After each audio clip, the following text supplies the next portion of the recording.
Caros irmãos e irmãs, aqui presentes, irmãos e irmãs que nos acompanham através da nossa web TV, queria rapidamente fazer uma reflexão, baseado muito na nossa primeira leitura e um pequeno comentário também ao Evangelho.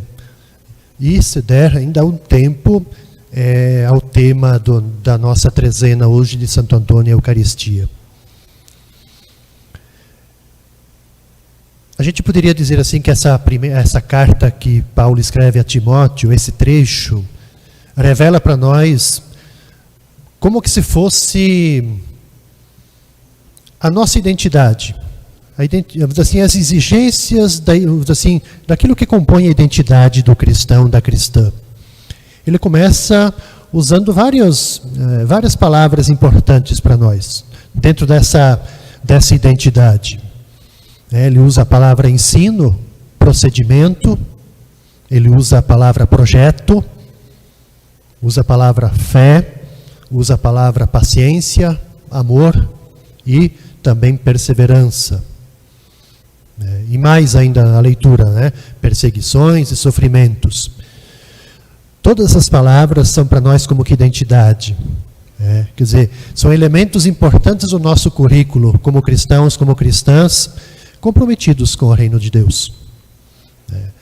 Então, Paulo, nessa leitura a Timóteo, essa carta belíssima a Timóteo, ele nos ensina exatamente a distinguir se na nossa identidade de cristãos estão todos esses dados.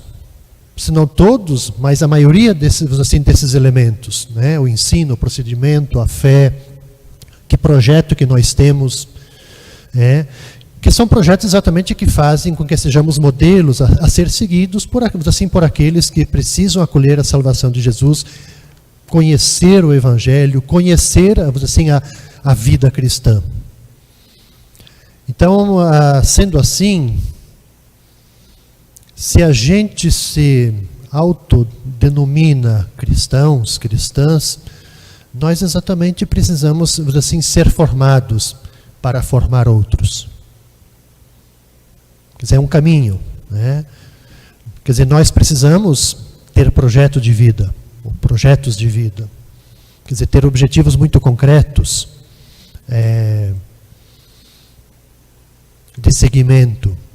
O objetivo de exatamente por que eu sou cristão, por que eu sou católico. O que me leva a assumir esse projeto. E claro que também a gente precisa, junto com tudo isso, devemos, eu diria assim, como que a gente vivencia as virtudes que nos ajudam a pôr em prática o plano de Deus para a nossa vida e também para a vida das pessoas próximas de nós, nossos irmãos e irmãs.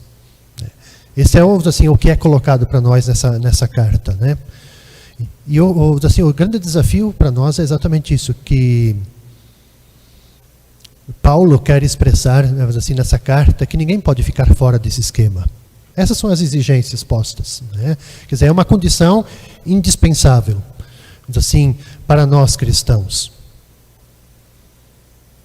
E além dessas palavras do ensino, do procedimento, de fé, paciência, amor, perseverança, Paulo vai dizer que também é uma exigência indispensável nossa de a gente conhecer a vida e o sofrimento de Cristo.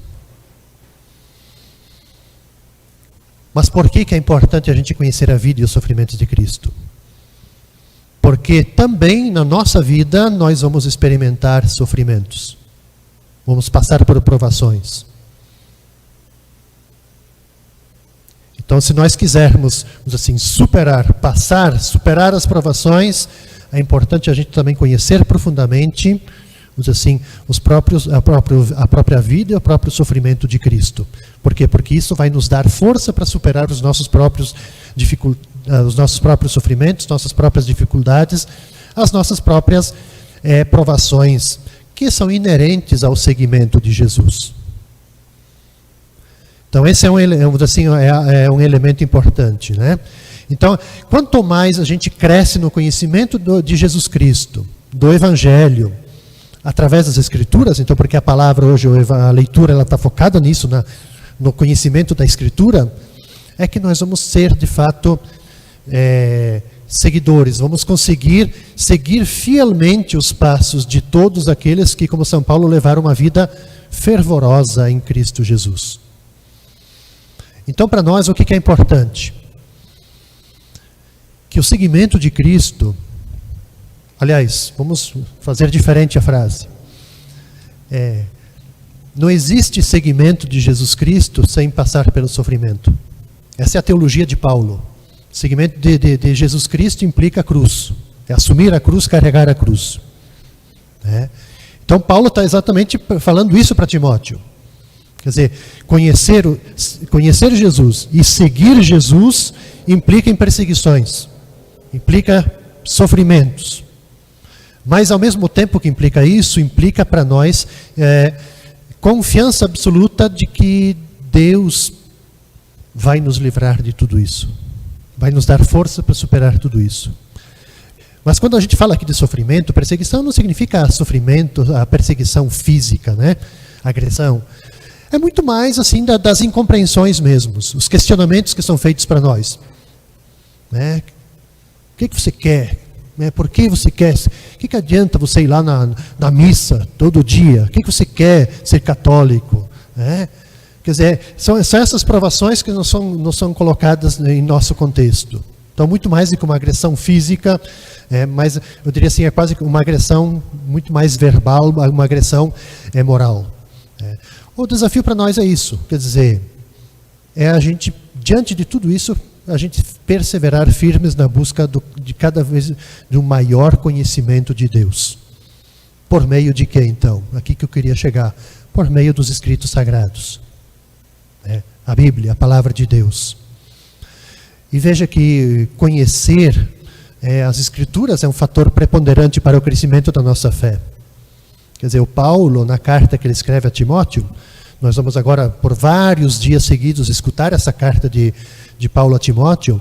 Quer dizer, o Paulo ele incita exatamente Timóteo a aprofundar as Escrituras. Porque e aí tem aquele bonito versículo. Por que ele fala isso? E falou para Timóteo, e para nós isso é sumamente importante, assumir isso na nossa vida. Lá no final da leitura que ele diz assim, que toda a Escritura ela é inspirada por Deus e ela é adequada para quê? Para nos ensinar, para refutar, para nos corrigir e educar na justiça. Ou seja, a palavra de Deus é para nós um guia, uma orientação.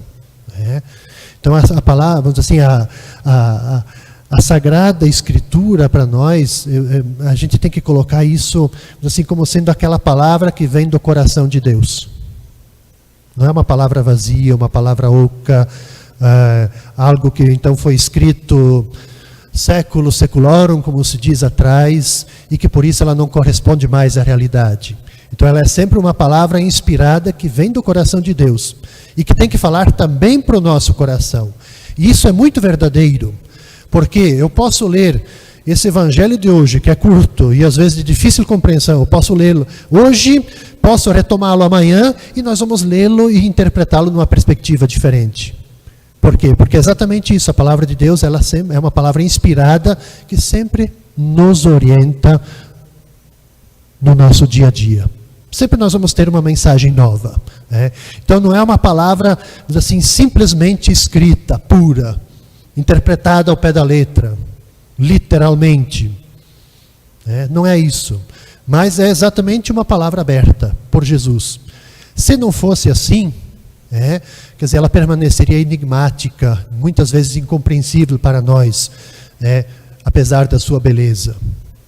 A gente poderia achar que coisa bonita, quanta coisa fizeram, e não passaria disso.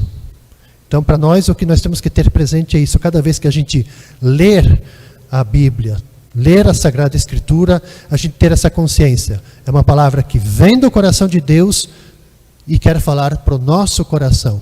É isso. É isso.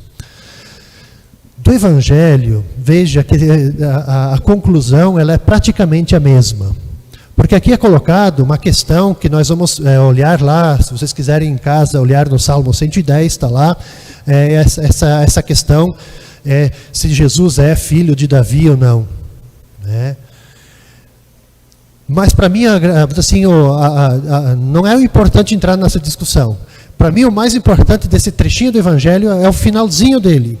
Porque o que diz no finalzinho dele? Diz que a multidão escutava Jesus com prazer.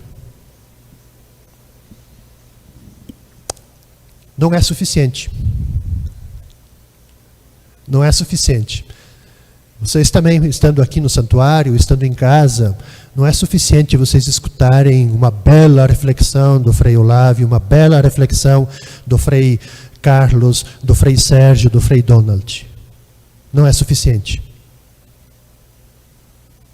A gente pode achar tudo bonito, maravilhoso. Mas o desafio para nós é o quê?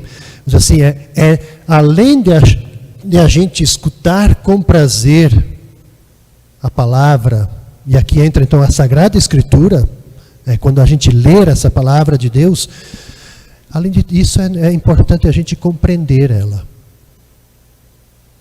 Compreender.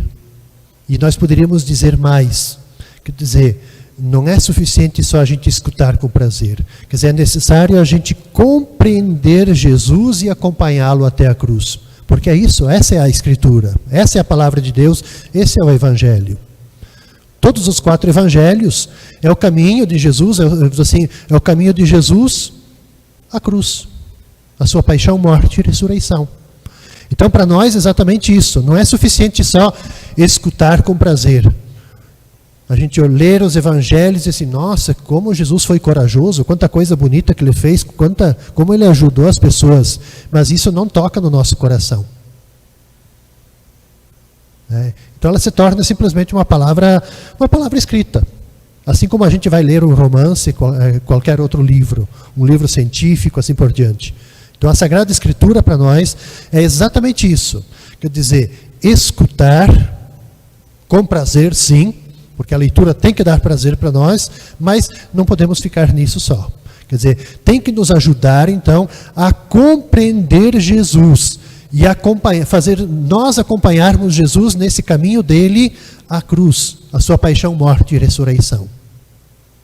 Esse é o grande desafio para nós. Por isso que Paulo ele começa a leitura de hoje falando desses aspectos da identidade nossa. Quer dizer, se a gente não é ensinado nesse caminho de escutar com prazer e compreender, se a gente não tem assim, um procedimento, uma prática para isso, se a gente não tem um projeto para viver isso, e se a gente não tem quem nos educa na fé, e se a gente também não tem paciência para fazer o encontro, fazer essa experiência de Jesus, amor, ser perseverante, a gente não vai para frente. Então, essa é a identidade de Jesus, essa é a identidade nossa. Quer dizer, para a gente poder assumir o seguimento de Jesus, que implica a perseguição, implica sermos mal falados, mal compreendidos. Nem todo mundo vai aceitar essa nossa opção de ajudar o próximo, de fazer o bem, assim por diante, de sermos justos. Vamos ser sempre mal falados por causa disso. Assim, muitos vão dizer assim, que ingênuo é isso, que ingenuidade é essa. Mas esse, assim, eu diria assim, é o preço que a gente paga de sermos seguidores. E mais, eu diria assim, é o preço que a gente paga de a gente escutar a palavra de Deus que vem do coração de Deus e que toca o nosso coração e que faz com que a gente, tocados, a gente compreenda e siga os ensinamentos de Jesus. Que Deus nos ajude, que Deus dê força para nós. Eu só queria dar um recadinho também, já que o tema hoje é de Santo Antônio e a Eucaristia, dizer assim que não vou aqui refletir sobre o sentido da Eucaristia, mas para nós é muito importante. Com o Concílio Vaticano II, a Igreja colocou em pé de igualdade as duas mesas, né? Quer dizer, igual valor à escuta da palavra e à Eucaristia. São os dois grandes sacramentos, assim como sacramentos, a igualdade. Por que foi colocado isso na Igreja? Quer dizer, quando aconteceu o Vaticano II, começou-se a perceber exatamente isso, que muitas e muitas comunidades não tinham acesso à Eucaristia, à missa, ter o padre para consagrar. ter a reserva eucarística para depois ter um ministro extraordinário e poder distribuir. Então, o Concílio Vaticano II decidiu o seguinte: bom, aquelas pessoas que não conseguem ter acesso à Eucaristia, comungar, mas que conseguem escutar a palavra de Deus, compreender e viver a palavra de Deus, também está comungando da vida de Jesus Cristo. Então, coloca assim, com a mesma força, a mesa da palavra e da Eucaristia. Tanto é que simbolicamente nós hoje colocamos isso. A mesa da palavra, onde é feita as leituras e normalmente é feita a homilia, e a mesa da Eucaristia, para exatamente visibilizar isso, que são, assim, a igualdade que existe. Então, que Deus nos ajude, que nós possamos também, assim, dar essa ênfase, assim, a vivência eucarística, o comungar, mas também de a gente ser praticantes, assíduos da palavra de Deus. Ler, compreender, deixar-se tocar e viver. Que Deus nos ajude, que Santo Antônio nos inspire. Assim seja. Assim seja.